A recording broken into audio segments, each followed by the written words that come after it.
Event के नाम पर धोखाधड़ी करने वाला कोई गिरोह लोगों को चूना लगा रहा है। इसका खुलासा उस वक्त हुआ जब नर्मदा इवेंट्स के लोग पुलिस अधीक्षक कार्यालय पहुंचे। उन्होंने पुलिस अधिकारियों से शिकायत की है कि मुंबई के कलाकारों को उन्होंने अपने इवेंट में बुलाया था, जिसके लिए उन्होंने कुछ पेमेंट कर दिया था, फ्लाइट और होटल की बुकिंग भी करवा दी थी और कार्यक्रम का प्रचार प्रसार भी कर दिया था। लेकिन कलाकारों ने पैसे भी ले लिए और इवेंट में भी प्रस्तुति देने नहीं आए। लिहाजा ऐसे लोगों के खिलाफ कड़ी कार्यवाही की जाए। आयोजकों ने मुंबई के कुछ कलाकारों के नाम भी पुलिस को बताए हैं।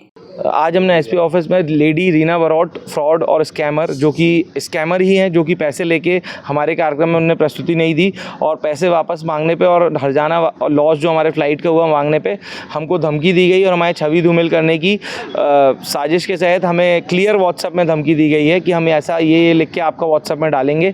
और ये स्कैमर हैं, एक ऐसा बहुत ही बड़ा ग्रोथ चलता है मुंबई में जो आर्टिस्ट के नाम पे और कलाकार के नाम पे स्कैम करते हैं, लोगों से पैसा ऐंठते हैं और ऑर्गेनाइज़र को कड़ी भारी नुकसान पहुंचाते हैं। हमने उनको 15,000 रुपये दिया था और उसके अलावा 20-30 हज़ार रुपये की फ़्लाइट करी थी। उसके अलावा मोटा मोटा हमें लाख से 2-1.5 लाख रुपए का नुकसान हुआ है उनकी वजह से। पिछले साल उन्होंने जबलपुर में एक और ऑर्गेनाइज़र के साथ ऐसे पैसे की ठगी कर चुकी हैं। तो मैं तो यही कहूँगा, ऐसे स्कैमर आर्टिस्टों से बचना चाहिए और ऑर्गेनाइज़र्स के साथ जो अन्याय हो रहा है, वो हमारे साथ जो अन्याय हुआ है उसके लिए कड़ी कार्रवाई करी जाए।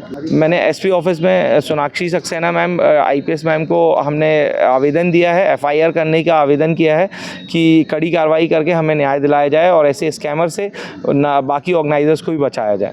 हमारा एक सांस्कृतिक कार्यक्रम होने वाला था जिसमें हमने डीजे लेडी बरौट, रीना बरौट को बुलाया था मुंबई से, लेकिन वह हमसे पैसे लेके भी जबलपुर नहीं आई हैं। इसी की हमने यहाँ पे एसपी ऑफिस में आके कंप्लेन करी है और जिससे हमारा बहुत ज़्यादा कम से कम 2 से 3 लाख रुपए का नुकसान हुआ है।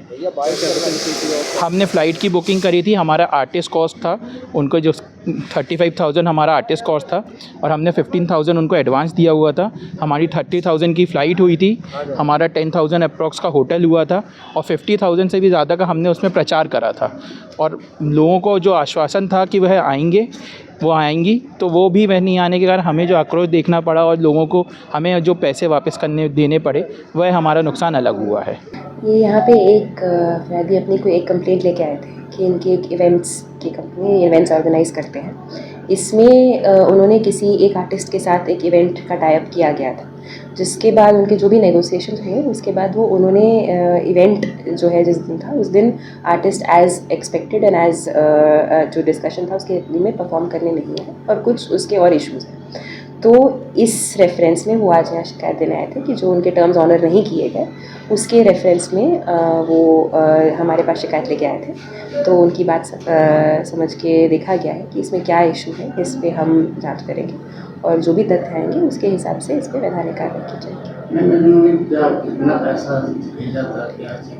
देयर आर अदर उनके जो बेसिकली इवेंट के बारे में जो बात हुई थी उसके रेफरेंस में जो इनके ऑर्गेनाइजेशन के और उसके अमाउंट के बारे में एक उसकी बात आ रही है। तो अलग अलग हेड्स के डिफरेंट कॉस्ट हैं, सबके बारे में अगेन पूरी जांच की जाएगी और उसके हिसाब से कार्रवाई की जाएगी।